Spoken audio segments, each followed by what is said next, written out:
2022년 12월 셋째 주 새벽 단상. 새 시대가 오면 새로운 시대에 태어난 자들을 통해 구시대에서 희망했던 일들이 이루어진다.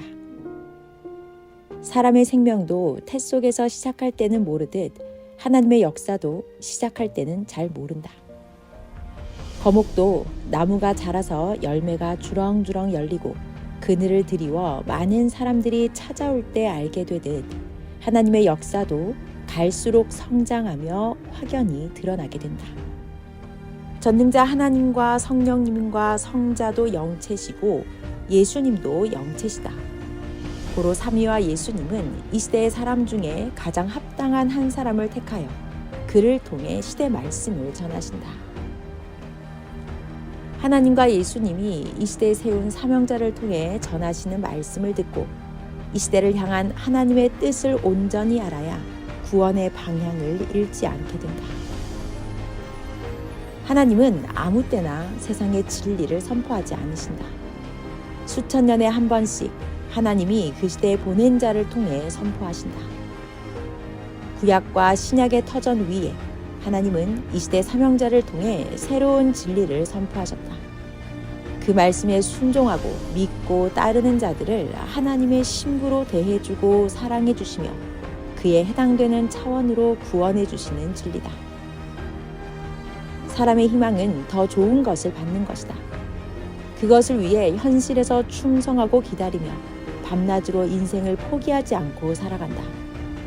고로 하나님은 인생들에게 새로운 진리를 선포하여 더 좋은 구원을 이루게 하시며 개인과 가정과 민족과 세계의 희망을 근본적으로 이루어 주신다. 어느 시대든지 인간들에게 가장 큰 희망은 하나님이 시대를 따라 섭리하시는 시대 섭리 역사를 받는 것이다. 기다렸던 자들은 하나님이 주신 새 진리를 듣고 실천함으로 하나님의 뜻을 지상에 펼쳐나간다. 사람은 누구든지 자기가 최고로 목적한 바가 이루어져야 그것이 마음의 근본적인 기쁨이 되고 영광이 된다. 하나님도 하나님이 최고로 목적한 바가 이루어져야 하나님께 진실로 기쁨과 영광이 된다. 하나님의 목적은 사랑이다. 사랑 때문에 인간을 창조하셨고 그 사랑의 목적을 이루기 위해 예수님을 이 땅에 보내셨다. 그러므로 세상이 예수님을 사랑으로 대해드려야 하나님께 최고의 기쁨과 영광이 된다. 예수님을 사랑으로 대한 자들은 예수님을 통해 영원한 구원을 받으니 마음이 기쁘고 평화로울 수밖에 없었고 하나님이 사랑하는 자를 사랑으로 대하니 하나님께도 기쁨과 평화와 영광이 되었다. 예수님이 성자와 함께 이 땅에 다시 오신 목적도 사랑이다. 이 시대를 향한 예수님의 최종 목적은 하나님의 창조 목적이 이 땅에 온전히 이루어지는 것이다.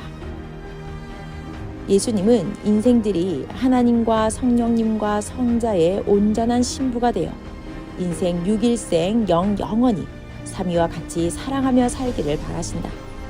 이 목적이 이루어질 때 삼위와 예수님께도 인생들에게도 온전한 기쁨과 평화와 영광의 역사가 이루어진다.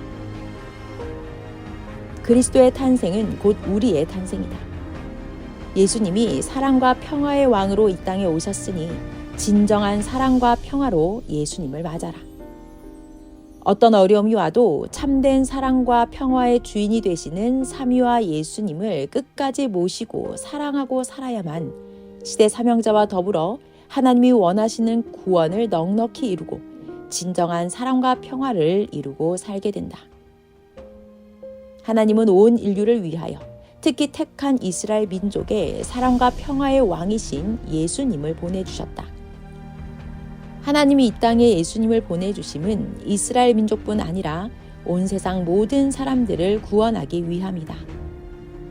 중심 민족인 이스라엘 민족이 메시아 예수님을 받고 온 세상에 복음을 전함으로 온 세계가 예수님을 믿고 그를 통해 하나님의 말씀을 받아들이고 구원받아 육신도 잘되고 형통하고 영혼도 하늘 천국에 가게 하기 위함이다.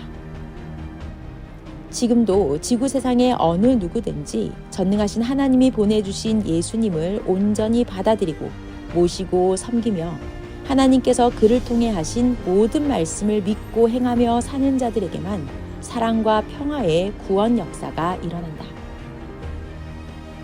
하나님은 예수님을 통해 참된 사랑과 평화의 역사가 이루어지게 하셨다. 육으로도 사랑과 평화가 이루어지게 하셨고 영으로도 하나님이 원하시는 영원한 사랑과 평화가 이루어지게 하셨다. 세상에서 누리는 육적 사랑과 평화는 육신이 살 때까지만 해당되는 일시적인 사랑과 평화다. 온전하신 삼위와 일체되어 땅의 사랑의 실존자이신 예수님을 진실로 사랑하고 섬기고 살아야만 육신이 사는 일생 동안에도 영으로도 영원히 사랑과 평화를 이루게 된다. 하나님은 이같이 영원하고 참된 사랑과 평화의 역사를 이루시려고 예수님을 이 땅에 보내셨다. 예수님은 사랑과 평화의 말씀에 따라 하나님의 뜻을 펴오셨다. 신약의 법은 율법보다 더 이상적인 사랑과 평화의 법이었다. 예수님은 사람들에게 하나님과 예수님을 마음과 뜻과 목숨을 다해 사랑하라는 사랑의 법을 주어 율법을 완성하시고 사람들이 그 사랑의 법을 행함으로 사랑과 평화를 이루며 살게 하셨다. 항상 새로운 시대가 오면 하나님은 차원을 높이며 더 이상적인 뜻과 목적을 두고 구원 역사를 펴나가신다. 이 시대 섭리 역사는 신약보다 더 이상적인 사랑과 평화의 말씀을 가지고 하나님의 창조 목적을 이루어나간다. 하나님과 성령님과 성자와 다시 오신 예수님을 절대적인 사랑과 평화로 대해야 하며 형제끼리도 서로 그리해야 된다. 항상 삼위와 예수님을 사랑과 평화의 법으로 대하고 살아야 시대의 구원이 더욱 완전하게 이루어진다. 아멘.